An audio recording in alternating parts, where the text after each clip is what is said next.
yo soy nieta de molineros, pude vivir en este mismo sitio donde me estáis haciendo la entrevista 10 años con mi padre, porque tampoco él pudo disfrutar del suyo al morir tan joven.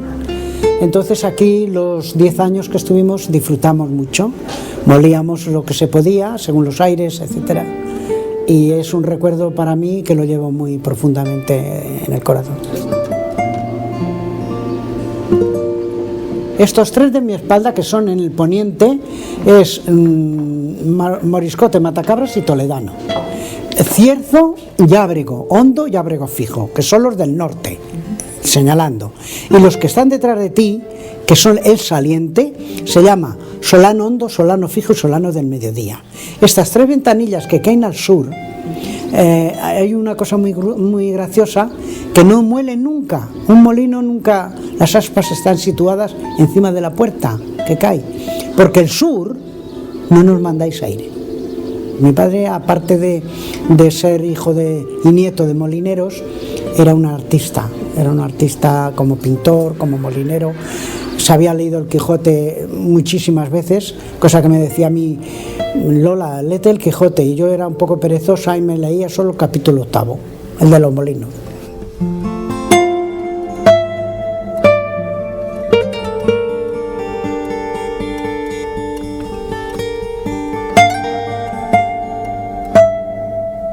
Parece un hecho que Cervantes tenía en mente esta Sierra de los Molinos de Campo de Criptana en Ciudad Real cuando escribió el episodio de los gigantes que Don Quijote creía ver en estas maquinarias. Reconocida como bien de interés cultural, la sierra cuenta en la actualidad con 10 molinos, 3 de ellos con maquinaria original del siglo XVI. Pero en su tiempo fueron de 30 a 40 los molinos que convirtieron a Campo de Criptana en epicentro de la zona en una etapa previa a la industrialización.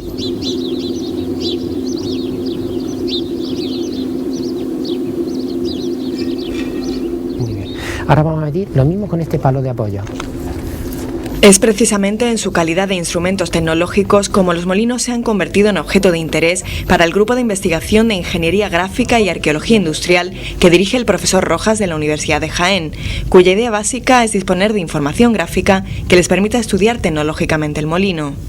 Se nos descubre así como un artilugio que camina entre la simplicidad y la mayor de las sofisticaciones. Sobra, nos da 19. Ahí te da 17 y pico. Un ingenio molinero era pues un dispositivo que utilizaba 2 piedras de moler para obtener el producto de la molienda, en este caso, si fuera el cereal trigo, pues la harina de trigo, ¿no? 1,70, ¿ves? Con esto, perfecto. Este molino es un molino que, atendiendo a la clasificación de Julio Caro Baroja, corresponde a la tipología de molino de torre, un molino especial. ¿Especial por qué? Porque tenía una caperuza flexible, una caperuza movible, de forma que el molinero, asomándose por uno de esos 12 ventanillos que hay en la planta superior, podía conocer la dirección del viento. Una vez que conocía la dirección del viento, entonces, y podía determinarla, se colocaba perpendicularmente la situación de las aspas por medio del giro de todo el conjunto caperuza, eje y aspas.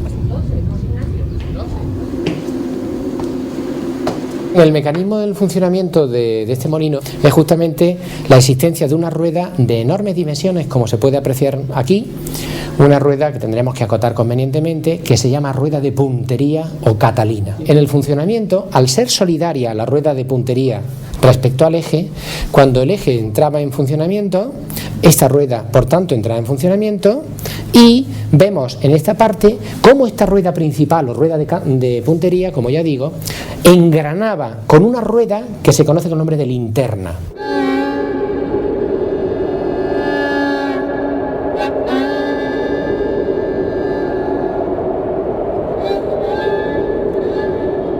La relación entre la rueda catalina y la rueda linterna varía según los vientos.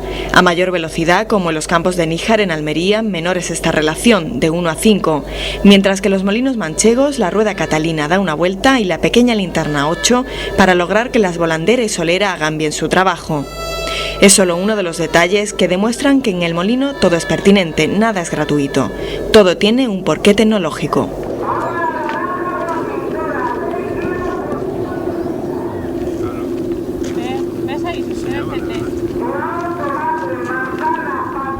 El rigor es también una de las premisas fundamentales en la recuperación de los molinos.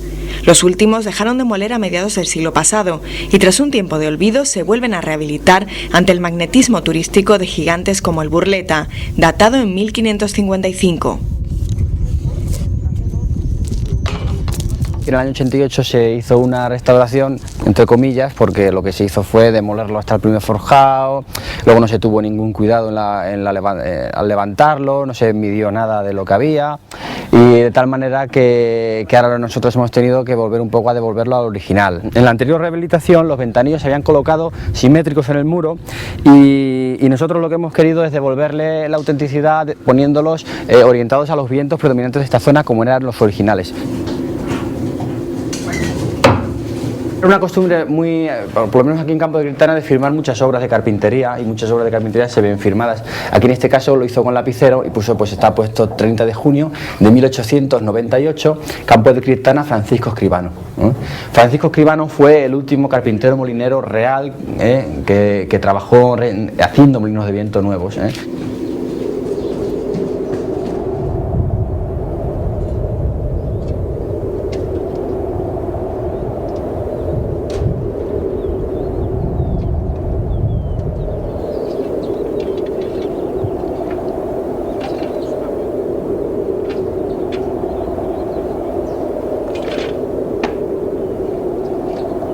1890, a partir de esa fecha y antes con la aparición del motor de Watt, estos ingenios molineros fueron entrando ya un poco en la decadencia, ¿no?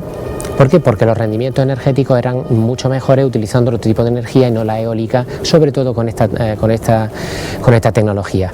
Pero efectivamente, y como les decía, en un entorno, en este caso en el molinero, no solo está el aspecto tecnológico, sino también todo el aspecto etnográfico, el de costumbres populares. Por ejemplo, es curioso ver cómo existía un impuesto revolucionario, conocido con el nombre de maquila, que permitía a los molineros que funcionaran o que obtenían la harina, a la persona que traía la faena de trigo, pues quedarse con un porcentaje alrededor del 7%. Entonces, esta es por ejemplo, a modo de ejemplo, una de las consideraciones que muestran a las claras que todo está íntimamente ligado, es decir, que la tecnología no es una isla ni que las costumbres populares son otras.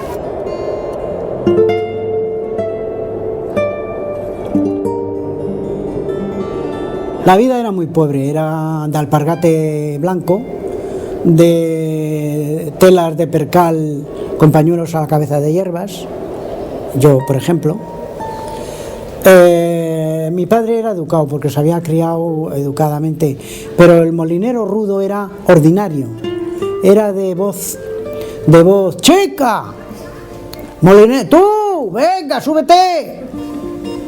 Mi padre no decía, lo leja, ven, ayúdame. O sea, eran distintos. Cuando un molino está dando vueltas es una sensación de peligro, sientes peligro, porque te crees que se van a hundir, te crees que se van a desmoronar y se te vienen encima, pero no, el molino es vivo, es algo inventado por nuestros pasados, muy bien inventado, muy bien controlado, muy bien organizado, pero realmente la esencia de un molinero no existe ya. Yo tengo 73 años y cuando yo me muera ya no hay más.